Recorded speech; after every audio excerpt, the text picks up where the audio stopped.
My name is Derek Holloway. I am 42 years old, and I work as a corporate risk auditor in Raleigh, North Carolina, which means I make a living identifying weaknesses in systems that other people assume are stable. I spend my days dissecting policies, analyzing behavioral patterns, and documenting where trust can quietly erode under the surface. I never expected to walk into my own house and feel like I had just uncovered a compliance breach in my marriage. That Wednesday had started like any other. I was leading a compliance review for a mid-sized logistics company, and by some rare miracle, every file was in order and every executive answered directly without evasion. We wrapped nearly 2 hours earlier than scheduled. I remember feeling oddly light as I drove home, thinking I might surprise my wife with an early dinner or maybe suggest we watch something together. The house was quiet when I unlocked the door, and I stepped inside without announcing myself, setting my briefcase down softly by the entry table. I heard her voice before I saw her. She was in the kitchen, and she was on speakerphone. At first I smiled because she sounded animated, but then I slowed when I realized she was not just chatting casually. Her tone was deliberate, rehearsed. 3 distinct female voices filtered through the speaker, overlapping in strategic encouragement.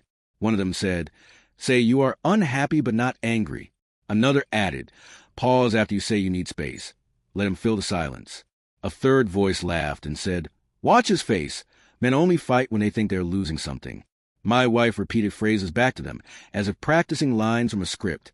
I heard her say, "I just do not feel the same anymore," and then one of the friends corrected her delivery, telling her to soften it, to lower her volume at the end, to avoid eye contact for exactly 3 seconds before looking back up. I stood there completely still, my hand resting against the wall, listening to my own marriage being treated like a psychological experiment. They discussed tone, body posture, how to sit on the edge of the couch to appear conflicted but resolute. One of them even said, "Do not drag out too long. Give him a chance to panic." The word panic settled into me like a stone. This was not confusion or doubt. This was a staged loyalty test designed to provoke a reaction. I did not storm in. I did not clear my throat.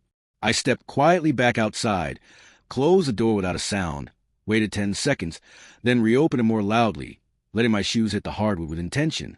I called out that I was home. The speakerphone went silent instantly, followed by the faint scrape of a chair. By the time I walked into the kitchen, she was smiling too brightly, her phone face down on the counter. She asked why I was home early with exaggerated surprise, and I answered evenly that the review finished ahead of schedule. Her expression flickered for a fraction of a second before settling into something cheerful and controlled. In that moment, years of professional instinct clicked into place. When people rehearse conversations, it is because they are trying to manipulate an outcome. When a group coordinates messaging, it is because they want consistency in the narrative. I recognized the pattern immediately. What I had overheard was not spontaneous insecurity. It was a coordinated plan to measure my reaction, to test my emotional volatility, to see if I would beg, argue, or crumble on cue. I felt something shift inside me, not explosive anger, but a precise recalibration. I knew that whatever came next would not be a genuine conversation. It would be a performance. And I had just discovered the script before opening night. That night I did not confront her. I did not mention what I had overheard, and I did not allow even a flicker of suspicion to surface in my tone. I behaved exactly as I always did, asked about her day, commented on a project at work, and listened while she described something trivial about one of her friends, likely one of the same women who had been coaching her earlier. If she expected emotional volatility, I gave her equilibrium. If she expected insecurity, I gave her composure. Years of risk assessment have trained me to understand that when exposure occurs, the worst reaction is impulsive movement. The correct response is containment, evaluation, and controlled adjustment. After she went to bed, I remained downstairs in my home office with the lights dimmed and my laptop open, not scrolling aimlessly, but building structure. I had booked a business hotel downtown for 7 nights, a quiet property I had used before during extended audits, discreet and efficient. I selected a suite with a small workspace and confirmed early check-in for following morning. I did not pack that night. I simply secured the reservation and saved the confirmation email in a folder labeled travel, the same way I categorized everything else in my life. Next, I scheduled a consultation with a family law attorney in Raleigh recommended by a colleague from a prior corporate engagement. He had once mentioned her name in passing during a discussion about asset protection and prenuptial enforcement trends in North Carolina. I located her firm's website, reviewed her credentials, noted her experience in high asset separation cases, and used the online booking system to secure the earliest available consultation. I did not dramatize the act in my own mind. It was a contingency meeting, nothing more, the equivalent of opening an umbrella when clouds gather. Then I opened our joint banking dashboard. I did not drain accounts. I did not move shared funds into hidden locations. I simply separated discretionary spending from our joint account and redirected it into an individual account that I had maintained since before our marriage. Essentials remained untouched. Mortgage payments, utilities, insurance premiums, grocery allocations, all left exactly as they were. What I adjusted were streaming services, subscription boxes, dining memberships, boutique fitness autopays, and various non-essential recurring expenses that had become background noise over the years. If she wanted space, then space would be defined clearly, including what financial independence within that space actually required. I updated autopay settings methodically, documenting each change in a spreadsheet with timestamps and confirmation numbers.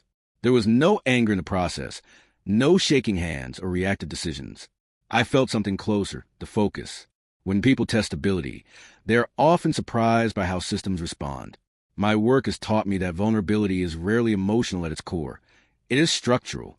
If she intended to simulate loss to observe my reaction, then I would remove ambiguity. I would create actual separation parameters rather than theatrical ones. The following morning, I left for work as usual, briefcase in hand, and from the parking lot, I called a hotel to reconfirm availability. I informed my assistant at the office that I would be working remotely for several days due to documentation review. I drafted a short, neutral email to myself outlining objectives for the week: legal consultation, financial clarity, housing contingency assessment. There was no dramatic language, only bullet points. I was not angry. Anger clouds evaluation. What I felt instead was a quiet clarity that comes when a potential threat reveals itself early enough to mitigate damage. If she believed she was orchestrating a controlled emotional experiment, then she underestimated the fact that I specialize in scenario modeling. She wanted space as a test. I would define space as a measurable condition, with logistical and financial boundaries clearly articulated. Outcomes would no longer be hypothetical. They would be structured.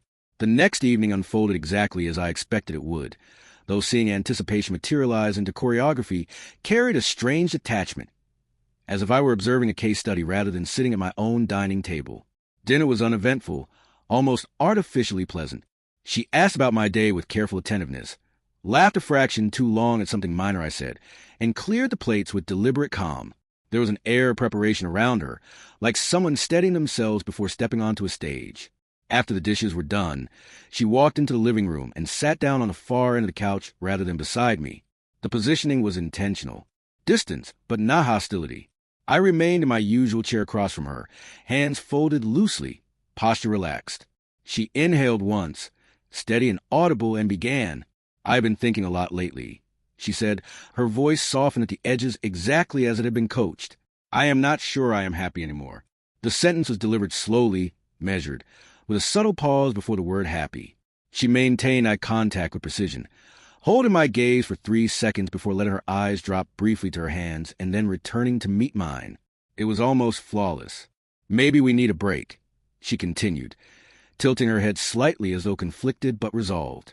The cadence was rehearsed. The pauses were placed. The expression was calibrated somewhere between sadness and quiet determination.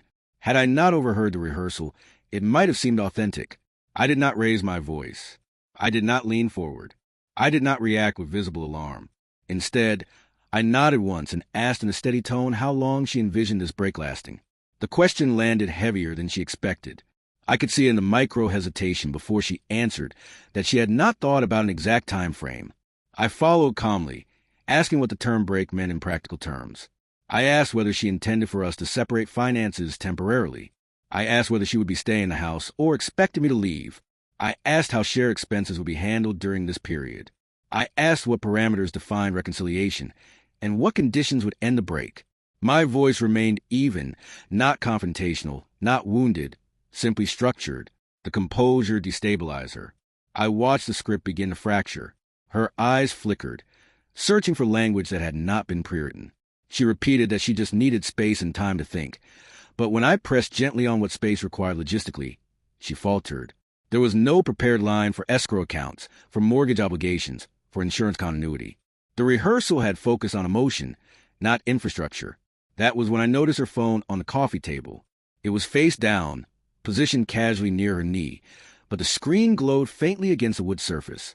A thin bar of light escaped from beneath it, not a notification, not a vibration. The steady glow of an active call.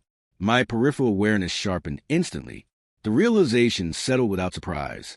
They were listening in real time. The audience was present. This was not merely a test of my emotional response. It was a live broadcast of it. Every word I said was being evaluated, dissected, likely muted, and whispered over on the other, and I shifted slightly in my chair, angling my body just enough to confirm the call timer reflected against the glass table surface. The seconds were climbing. She followed my gaze instinctively, and for a split second her composure cracked. Her hand twitched toward the phone, but stopped midway, as if unsure whether acknowledging it would expose a performance. I continued speaking evenly, explaining that if she required space, then we would define it clearly. I stated that ambiguity benefits no one. I told her that any separation, even temporary, required documentation and clarity regarding assets and liabilities. I did not accuse her of staging anything. I did not mention the phone. I simply spoke as if addressing a business proposal. The more composed I remained, the more unsettled she became. The theatrical sadness began to dissolve into visible confusion. She had prepared for pleading or anger, perhaps defensiveness or panic. She had not prepared for operational planning. The glow of the phone persisted between us like a quiet witness. I realized in that moment that the performance was no longer hers alone. It had become mine as well, except I was not improvising. I was restructuring the scene entirely. Instead of allowing the silence to stretch any further, instead of pretending not to notice the quiet glow on the table between us, I leaned forward with deliberate calm and picked up her phone. She inhaled sharply, her posture stiffening, but she did not reach for it in time. I turned the screen toward us and placed it upright against a decorative coaster, so it stood balanced between the couch and my chair.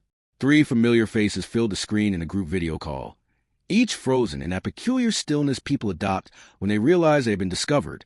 They were not speaking. They were watching. For a brief moment, no one moved. The room felt unusually quiet, almost clinical. I could hear the faint hum of the refrigerator from the kitchen and the subtle static of the phone's microphone picking up ambient sound.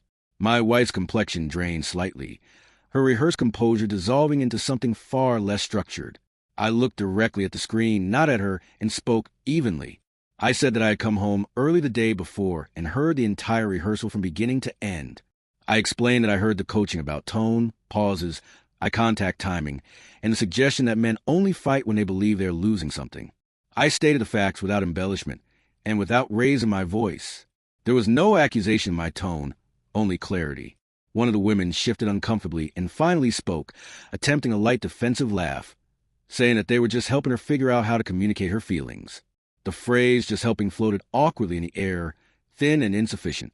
I kept my expression neutral and replied that orchestrating a stage breakup to observe my reaction was not communication, and it was not help.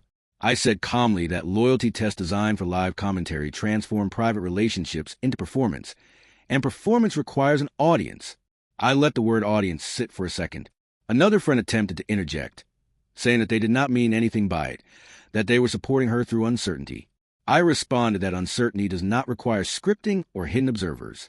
I stated plainly that I do not participate in loyalty tests, staged emotional manipulation, or situations where humiliation becomes entertainment disguised as concern. My voice did not waver. I did not insult them. I did not attack their character. I simply identified the behavior for what it was. My wife sat rigid beside the phone, her hands clasped tightly in her lap, her earlier theatrical sadness replaced with visible embarrassment. The friends avoided eye contact with the camera, glancing at one another's screens instead, likely hoping someone else would take control of the narrative. No one did. I said that if she had genuine concerns about our marriage, they deserved a direct conversation between the two people actually in it. I explained that introducing spectators into an intimate discussion undermines trust more effectively than any argument ever could. I clarified that trust once repositioned as spectacle cannot be restored through rehearsal. There was no shouting in the room, no dramatic confrontation. The volume remained steady and measured. After finishing my statement, I looked at each of their faces for a brief second, letting the exposure settle without hostility. Then, without further commentary, I reached forward and pressed the red icon, ending the call. The screen went dark instantly, reflecting only our living room lights and our own faces staring back at us in the glass. I placed the phone gently back on the table. No insults followed. No raised voices. Just a quiet weight of transparency settling into the space where performance had just collapsed. After ending the call, the room settled into a heavy silence that no one rushed to fill. The performance energy that had been carefully constructed over 2 days had dissolved, leaving behind something unfiltered and far less controlled.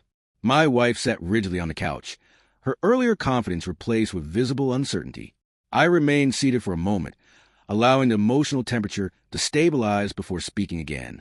When I did, my voice was even not cold, not angry, simply decisive. I told her that we were no longer discussing abstract feelings or theatrical breaks.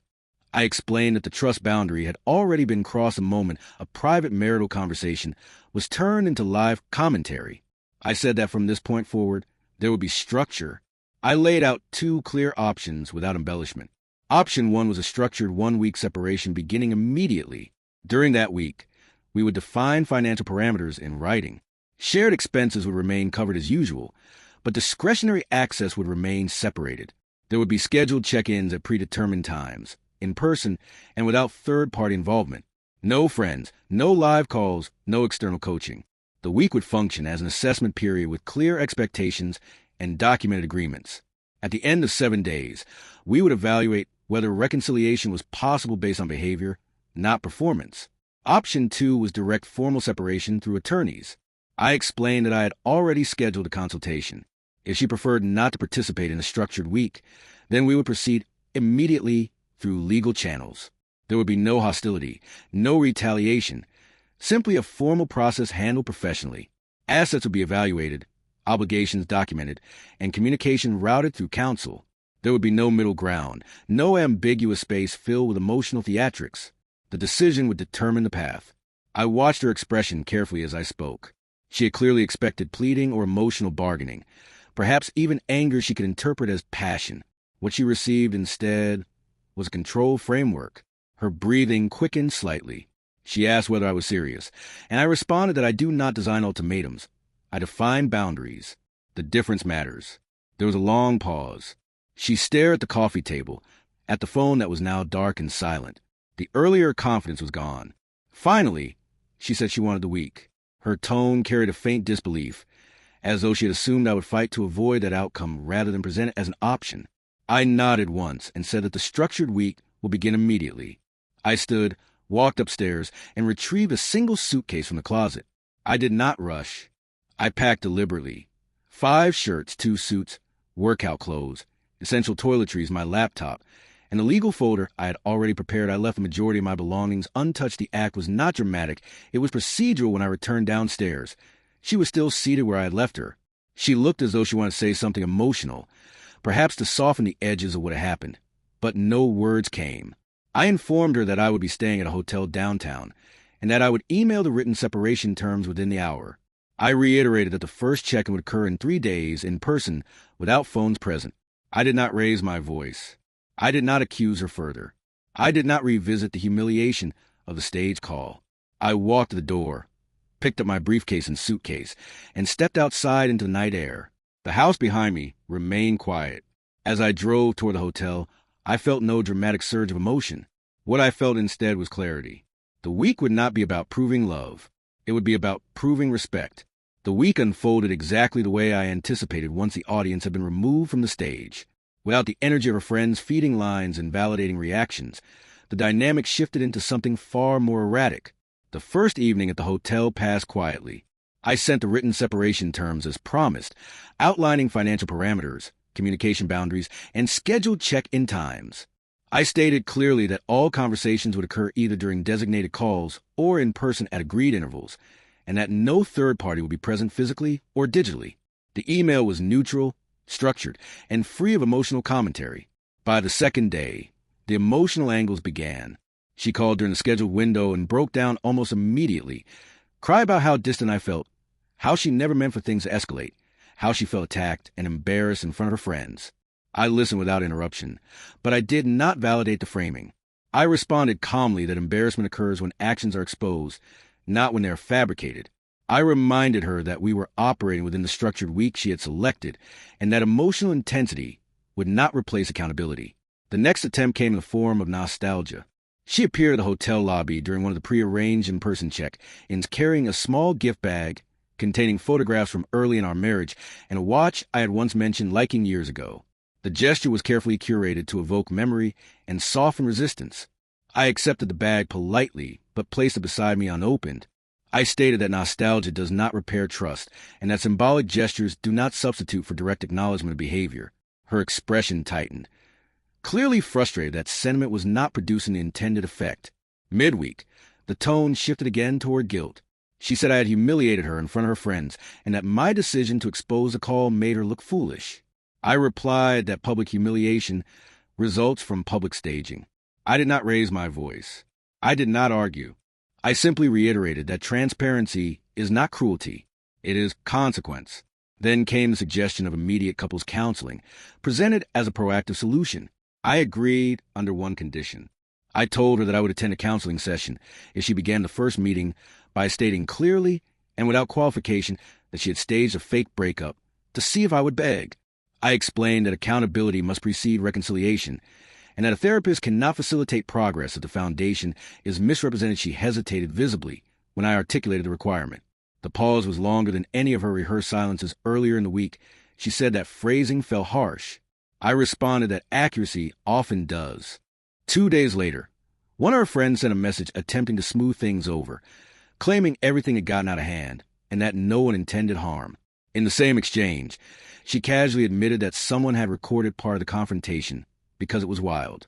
The word landed heavier than she likely realized. Wild implied spectacle.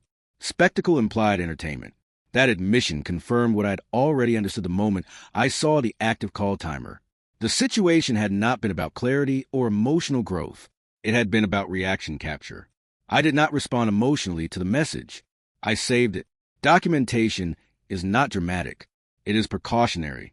Throughout the week, I maintained the boundaries exactly as written. Scheduled calls occurred at the predetermined times and ended precisely when the window closed. Financial limits remained in force without exception. I did not engage in reactive exchanges outside of the structure. When conversations drifted into circular motion, I redirected them back to accountability and measurable steps. There were no raised voices, no retaliatory remarks, no attempts to punish. There was simply consistency. Without an audience validating her narrative, the strategies lost coherence. Emotional swings replaced rehearsed certainty.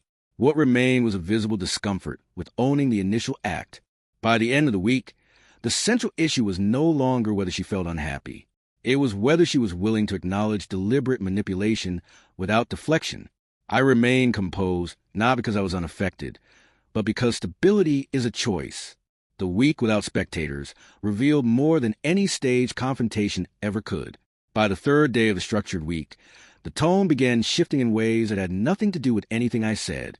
The fracture did not start inside our conversations. It started within the circle that had originally engineered the spectacle. Once the confrontation was exposed and the live audience dismantled, the controlled narrative unraveled quickly. Screenshots began circulating between people who had not been meant to see them. Private group messages were forwarded. What had initially been framed as playful strategy started to look like coordinated humiliation when viewed without the protective humor of the group chat. I did not seek out the information. It reached me on its own. One of the husbands from that friend's circle messaged me privately late in the evening. His tone was direct, restrained, and notably embarrassed. He apologized for his household involvement and said he had not known the extent of what was being planned until after it had already escalated.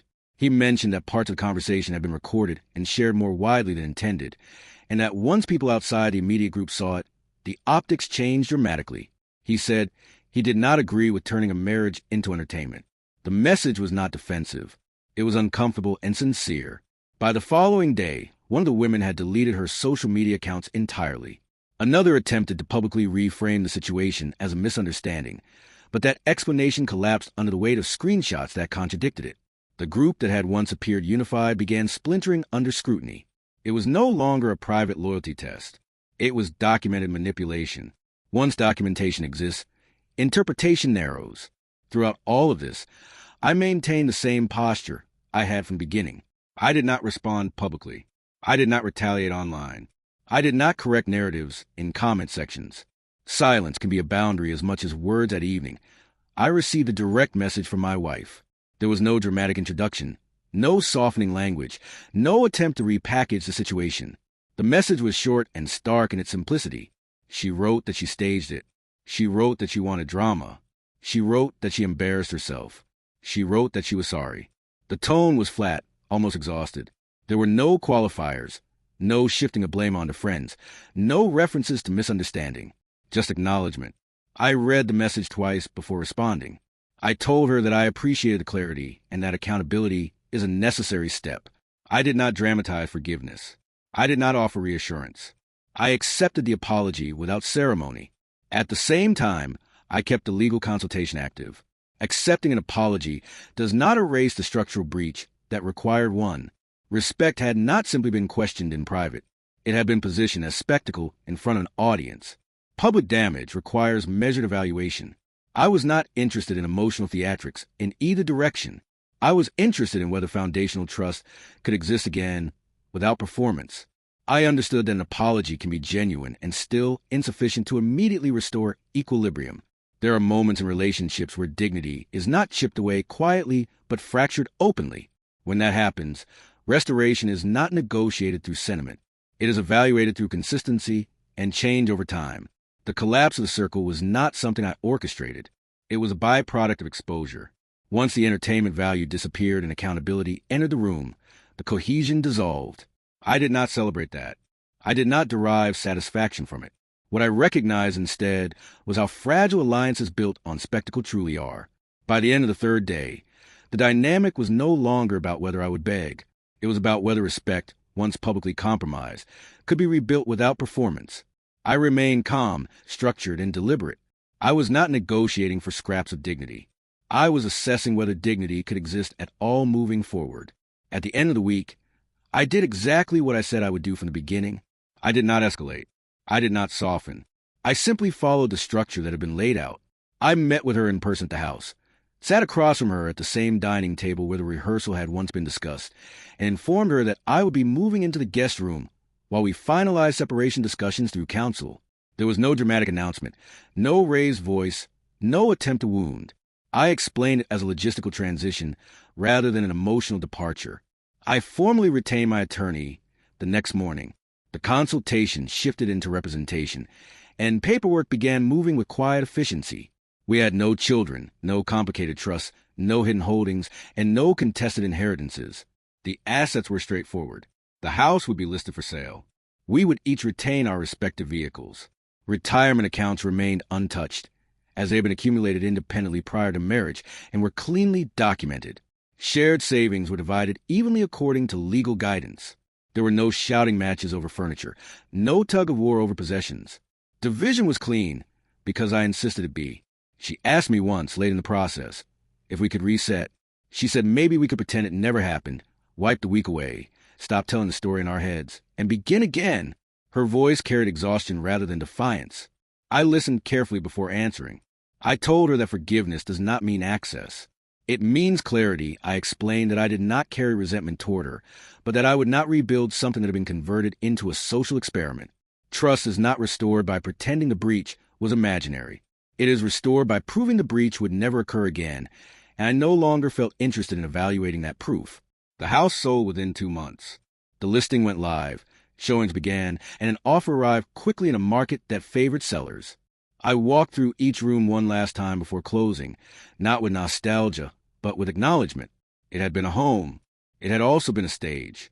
I moved into a smaller apartment near downtown Raleigh, close enough to walk to the office when I chose to and far enough from old routines to feel intentional. The apartment was efficient, modern, and quiet. I furnished it simply. A desk, a dining table, a sofa, and shelf for books. I rebuilt my environment the way I rebuild systems at work, with clarity and without excess. Her test had not exposed my devotion. It exposed her willingness to gamble respect for validation. That distinction mattered more than any apology. I did not leave in anger. I did not leave to prove a point. I left because I did not perform in other people's games, especially not when the game is designed to measure how loudly I would beg for a role I had already earned through consistency. Structure over emotion was not coldness. It was self-preservation. I chose stability over spectacle. I chose clarity over drama. And when the final documents were signed and the keys handed over, there was no sense of triumph or devastation. There was simply the quiet confirmation that dignity does not require an audience.